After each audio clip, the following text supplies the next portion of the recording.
Hey coucou, j'espère que vous allez bien. Je reviens avec une nouvelle vidéo pour vous parler des sorties littéraires du mois de janvier. C'est une nouvelle année, un nouveau mois, il y a énormément de sorties qui m'intéressent ce mois-ci. Je suis contente, je vais pouvoir augmenter ma pile à lire qui, elle, n'a pas du tout besoin d'être augmentée, mais ça fait toujours des nouvelles lectures à découvrir. Avant toute chose, si vous aimez bien ma chaîne YouTube, n'hésitez pas à vous abonner, ça fait toujours plaisir et ça permet de faire évoluer ma chaîne YouTube. En premier, le 8 janvier sort Le ciel de Joy, écrit par Sophie Andréassen. Je sais pas trop si ça se dit comme ça, je suis désolée, mais je sais pas trop comment ça se prononce. Dans cette histoire, on va suivre Joy qui vit une histoire d'amour avec Robinson. Pour elle, c'est un amour précieux et important parce qu'elle est dans une famille où les hommes ne restent pas vraiment là. Tout a l'air vraiment parfait entre deux et rien ne peut compromettre leur petit bonheur. Joy va tomber enceinte à 17 ans, c'était également l'histoire de sa mère, mais elle va choisir un choix différent et elle va décider d'avorter. Malheureusement, elle va se rendre compte qu'elle n'a pas forcément le soutien qu'elle attendait de sa famille et du coup, on va suivre sa petite histoire. C'est toujours hyper important d'en avoir et de pouvoir en lire, que ce soit pour soi-même, prendre une décision, avoir besoin d'aide ou si on a vécu un avortement, se retrouver dans une histoire que peut-être ressemble à la nôtre ou ce genre de choses, donc je trouve ça vraiment très intéressant. J'ai lu pas mal de livres où des histoires de jeunes filles mineures en général attendent un enfant et doivent faire un choix, soit entre avorter ou garder l'enfant. C'est pas forcément un choix évident à faire et surtout quand notre famille ne nous aide pas, ne nous comprend pas ou ne souhaite pas nous écouter ou n'est pas d'accord avec le choix qu'on souhaite faire, quel que soit le choix qu'on décide, que ce soit d'avorter ou de garder cet enfant. Ce qui est important quand on se retrouve dans cette situation là, c'est de se sentir entouré, que ce soit entouré par des personnes qui nous comprennent nos choix et qui sont là pour nous, que ce soit des familles, notre famille, nos amis, des membres du personnel médical ou autres, et aussi de retrouver peut-être ce soutien dans les livres ou pas forcément ce soutien mais au moins cette compréhension de se dire ok, cette personne a vécu la même chose que moi et donc ça va, je vais m'en sortir. Je trouve ça super important parce que le droit à l'avortement est parfois compromis dans certains pays ou parfois il est interdit et c'est juste pas normal. Chaque personne qui a un utérus doit avoir le choix et doit disposer de son propre corps comme il l'entend. C'est le choix de la personne qui porte l'enfant et c'est pas le choix des autres personnes. Et juste cette personne doit se sentir accompagnée et aidée pour savoir qu'est-ce que je fais dans cette situation-là. On commence l'année avec un livre qui parle d'un thème assez engagé, donc c'est bien, ça donne un peu le rythme. Peut-être que cette année sera une année un peu engagée. Toujours le 8 janvier sort Dans le ventre de Fianna Fáil, écrit par Fanny Chartres. Nous sommes en 1993 en Irlande du Nord. On va suivre l'histoire de Abigail qui aime raconter des histoires qui font un peu peur à son petit frère malvoyant. Elle va quitter Belfast avec sa famille pour s'installer dans une grande et vieille maison en plein milieu de la forêt. Vous voyez l'histoire venir, moi. Ouais, un peu quand même. Dans la maison, mais aussi aux alentours de la maison, se produisent des phénomènes assez étranges. Des objets disparaissent, mais aussi des rêves inquiétants peuplent leur nuit. Elle va essayer de comprendre qu'est-ce qui se passe et quel secret s'y cache. Vraiment, ça m'a l'air d'être assez chouette. C'est pas vraiment la saison, enfin du moins ma saison à moi pour lire ce genre de livre. Si vous aimez ce genre de lecture, il fait froid avec un petit chocolat chaud sous un plaid et un peu des histoires frissonnantes, ça peut être vraiment bien sympathique. Le 13 janvier sort Tout ce qui nous oppose, écrit par Laura Sand. On va suivre l'histoire de Archibald qui est un écrivain célèbre et vraiment tout le monde l'adore, il est adulé par ses fans. Ses fans attendent avec impatience son prochain roman, un thriller. Ses fans attendent avec impatience son prochain thriller. Malheureusement pour lui, il souffre vraiment de la page blanche et il n'arrive pas du tout à avancer dans son prochain roman. Du coup, pour se changer les idées et se dire allez on va essayer de trouver l'inspiration, il décide de s'envoler vers le Canada. En même temps, on va suivre l'histoire de Melvin qui, elle, est photographe animalière. Elle habite à Londres et elle décide de s'envoler elle aussi pour le Canada pour aller prendre une tonne de photos. Malheureusement pour elle, son chalet a subi un important dégât des eaux et elle ne peut plus y aller. Elle décide donc, YOLO, d'aller dans le chalet mitoyen et de prendre ses photos quand même. Elle se dit, bon bah je vais aller dans le chalet mitoyen. Sauf que vous vous doutez bien, sinon il n'y a pas d'histoire, dans le chalet mitoyen, il y a déjà Archibald. On va du coup suivre leur petite romance naissante puisque bien sûr, comme le titre l'indique, à peu près tout les oppose, mais j'ai hâte de découvrir qu'est-ce qu'ils ont de plus en commun et qu'est-ce qu'ils vont faire que va y avoir une petite étincelle. En tout cas, ça m'a l'air d'être assez mimes et plutôt sympathique à lire. Le 10 janvier sort Finding Phoebe, écrit par Gavin Extance. On va suivre l'histoire de Phoebe qui avait un plan, mais la vie elle en décidait autrement. Phoebe est autiste et elle aime bien lire, promener son petit chien, écrire des romans de fantasy, mais également respecter sa petite routine. Par contre, depuis qu'elle est en rentrée en seconde, son quotidien va être un peu bouleversé parce que son conseiller d'orientation ne comprend pas que écrivaine c'est un vrai métier. En plus, les garçons du club d'échecs ne sont pas vraiment ravis de cette nouvelle arrivée. Et sa meilleure amie pour couronner le tout a un petit ami secret. Bref, beaucoup de changements pour Phoebe qui vont bouleverser tout son petit quotidien dont elle avait l'habitude. En plus de ça, Bethany va se fourrer dans le pétrin et Phoebe va devoir essayer de la sortir de là. Et pour ça, elle va devoir sortir de sa zone de confort, mais aussi enfreindre quelques règles. Et ça, c'est pas forcément évident. Ça m'a l'air d'être assez sympa. Je trouve que la couverture, elle est simple, efficace et elle donne assez envie de lire. Là, je suis très curieuse de découvrir plus cette histoire et qu'est-ce qui va arriver à Bethany pour qu'elle se fiche dans le pétrin. Bref, ça m'a l'air d'être assez chouette comme lecture. Le 16 janvier sort Seruria, écrit par Martin Mayron. J'ai déjà lu un de ses précédents romans que j'avais bien aimé, c'était aussi de la jeunesse et là, je suis très curieuse de découvrir son nouveau roman. Dans cette histoire, on est à Seruria où chaque famille possède un trousseau de clés. Ce trousseau de clés, ce qu'il a de particulier, c'est qu'il est enchanté, il renferme les âmes de leurs ancêtres et surtout, il permet de les ramener en quelque sorte. On va suivre l'histoire de Phileas qui est apprenti dans la famille Collectius. Et son rêve à lui, c'est de devenir un maître Seruram. Leur famille forge les clés des âmes qui permettent aux défunts de revenir à Seruria. Et du coup, c'est ce chemin-là qu'il s'apprête à prendre.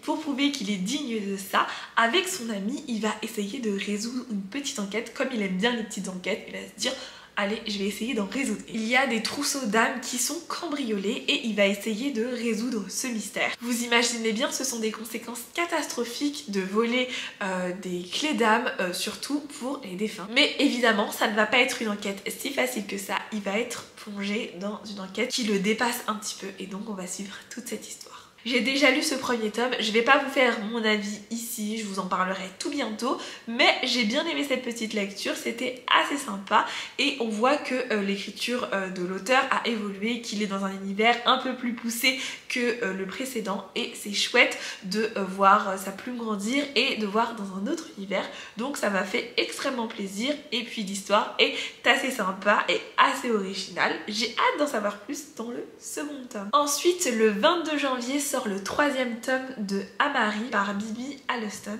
J'avais adoré le tome 1 puisqu'il est dans mes meilleures lectures. J'ai très hâte de pouvoir du coup lire le tome 2 et le tome 3.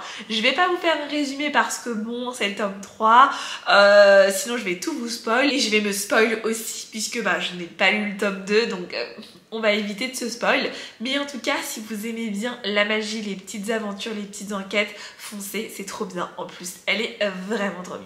Le 22 janvier sort le dernier conte, le tome 1, Pomme d'or, écrit par Alexiane Thiel. Ma reine, la bonne fée, est morte. Dans cette histoire, nous sommes dans une réécriture de conte. J'en lis pas beaucoup, mais celle-ci a l'air assez intéressante. L'autrice est assez connue puisqu'elle a écrit la saga Les McCoy, si je me souviens bien, et je crois que c'est assez connu. Par contre, moi, je ne l'ai jamais lu, mais j'en ai entendu assez parler, donc peut-être que vous, ça vous parle plus qu'à moi. Ma reine, la bonne fée, est morte et on va suivre l'histoire de Ariane, qui est la dernière fée encore en vie. Elle doit sauver l'univers des contes car la nuit approche et avec elle la mort de toute chose. Pour cela, il lui faut créer un nouveau conte, mais malheureusement, elle n'a plus de héros sous la main. À court de solutions et de temps, Ariane va débarquer dans notre monde et va prendre le premier homme qu'elle croise sous la main et va l'emporter. Elle va prendre Warren qui n'a rien de guerrier, c'est plutôt un trouillard et un rêveur. C'est sans compter sur la détermination d'Ariane qui elle est prête à relever le défi et elle est déterminée à faire de lui un vrai prince. J'avoue que ça a l'air d'être assez chouette parce que je sais pas pourquoi mais ça me fait penser à Il était une fois et j'adore, c'est un de mes films préférés, enfin un de mes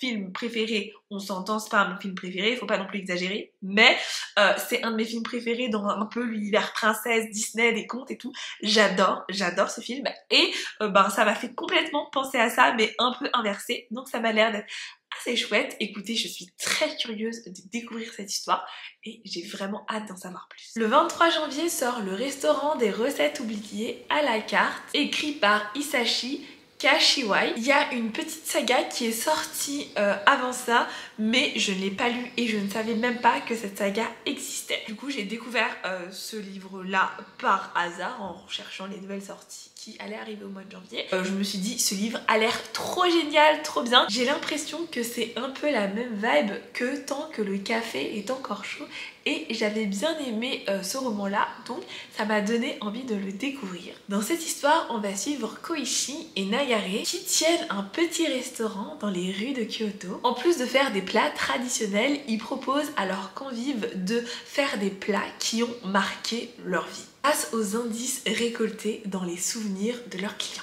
Origine du produit, temps de cuisson ou encore liste des ingrédients, le moindre détail a son importance pour recréer le plat. Grâce aux saveurs du ryokuri, des yakisoba ou encore des gyoza, les clients qui sont un peu perdus dans le méandre de leurs souvenirs vont-ils retrouver la force de penser à demain? Ça m'a l'air vraiment trop bien. Je pense que je lirai la saga un peu originale, mais j'ai découvert ce livre-là et donc ça m'a trop donné envie de découvrir. Qui n'a pas envie de redécouvrir un plat de son enfance? Particulièrement moi, je pense à mon enfance, des plats qu'aujourd'hui je ne peux plus manger ou que j'essaye de refaire et que c'est pas exactement le même goût, ou que d'autres personnes refont et que c'est pas exactement le même goût, ou que c'est super rare que je retrouve exactement le même goût. Et ben je trouve ça juste incroyable, je trouve ça trop chouette comme histoire et j'ai hâte de pouvoir me plonger dans cette histoire. Le 23 janvier sort Cœur à lire, écrit par Mathilde Paris et Sophie Laroche. Ces romans sont un peu particuliers puisqu'en fait on a deux romans et les deux romans mis côte à côte forment un cœur. Je trouve que rien que l'objet est assez original. Je me demande quand même comment je vais ranger ça dans ma bibliothèque et comment ça va tenir, mais mis à part ça, ça m'a l'air d'être assez mignon et trop chouette. Ce sont deux autrices différentes qui écrivent chacun un point de vue d'un des personnages. Ça me fait aussi penser au U4 où là il y avait 4 points de vue différents et 4 auteurs et on suivait à peu près la même histoire pour les 4 avec des points de vue différents mais aussi quand ils étaient séparés, tout ça. Et ça j'aime plutôt bien. Chacun des livres on va suivre un personnage différent. Dans un des livres on va suivre Solal qui lui fête le nouvel an à minuit et lui il se dit ok chouette, plus qu'un an à tenir et je pourrais enfin me tirer. Il n'a Dieu que pour Maya, cette jeune fille qui virevolte au milieu de la piste de danse comme si elle était toute seule. Et à minuit ce sera vers elle qui se tournera pour essayer de tenter sa chance et peut-être que cette année sera pas si mauvaise que ça. Et on va également suivre le point de vue de Maya qui elle est venue à cette soirée pour Maïdi, mais pas de chance, il n'est pas là. Il en a trouvé une autre et en plus sa meilleure amie a disparu et elle se retrouve donc toute seule sur la piste de danse. Alors elle décide qu'au 12e coup de minuit, elle embrassera ce garçon Solal qui n'arrête pas de la regarder. Dans ces livres, chacun on va suivre leur point de vue et ce sera à peu près la même histoire mais avec du coup un point de vue différent. Ce qui m'a l'air d'être assez sympa. J'ai hâte de pouvoir le lire et de pouvoir découvrir toute leur petite histoire, ce qui va se passer et ce qui va se dérouler. Ça m'a l'air d'être assez chouette et je trouve que c'est plutôt un livre original, notamment par sa forme et j'ai hâte de savoir si l'intérieur est tout aussi original. Le 29 janvier sort Les Ombres de Wheeler Throne, écrit par Estelle Failly. J'aime beaucoup cette autrice, j'ai lu peut-être 3 ou 4 livres d'elle et je suis toujours ravie de découvrir ses histoires et j'aime plutôt son style. Donc quand j'ai vu qu'elle sortait un nouveau roman, je me suis dit allez, on va aller se laisser tenter et on verra bien ce que ça donne. Dans cette histoire, on est au 19e siècle dans l'université de Wheeler Throne. C'est l'une des universités les plus sélectes et les plus secrètes d'Angleterre, qui est lentement envahie par le givre et plongée dans un automne éternel. On va suivre l'histoire de Liam, qui est un bâtard irlandais, et il va découvrir qu'il est le fils illégitime d'Arbonne. Il est envoyé par son père mourant à l'université de Wheeler Throne. Évidemment, il vient des bas-fonds, donc il va devoir essayer de lutter et de comprendre les codes de cette université et de cet univers qu'il n'a pas. Et surtout, où le moindre faux pas peut lui être fatal. Il sera épaulé par Jude et Wendy, ses 2 meilleures amies d'enfance. Il cherchera son chemin parmi les fantômes, mais aussi les secrets, tout en tombant malgré lui sous le charme de Joanne Crowe. Ça m'a l'air d'être une histoire plutôt sympa, assez intrigante et ça m'a l'air d'être une histoire froide avec cette université qui est plongée dans un automne, donc c'est parfait pour aujourd'hui puisqu'il fait froid, on est en janvier, ça a l'air d'être plutôt parfait pour cette époque de l'année et comme c'est du Estelle Failly, je sais que ça va me plaire. En général j'aime pas mal ses romans, donc je suis assez curieuse de cette histoire. Voilà pour les quelques sorties littéraires du mois de janvier qui m'intéressent. En tout cas j'ai envie de tout acheter, de tout lire. Malheureusement mon compte en banque ne va pas du tout me suivre puisque je suis au chômage et il faut quand même rester raisonnable parce que vous voyez bien derrière moi je n'ai pas de place pour un seul livre, donc ça va juste exploser et déborder. Merci beaucoup d'avoir regardé cette vidéo. N'hésitez pas à me dire dans les commentaires s'il y a un livre qui vous fait plus envie que d'autres, si vous avez repéré d'autres livres ou que peut-être votre livre sort bientôt. En tout cas, je suis assez curieuse de découvrir ça. J'ai hâte de découvrir toutes ces nouvelles petites lectures qui m'ont l'air d'être vraiment très chouettes. Merci d'avoir regardé cette vidéo jusqu'au bout. N'hésitez pas à me suivre sur mes réseaux sociaux et je vous fais des bisous.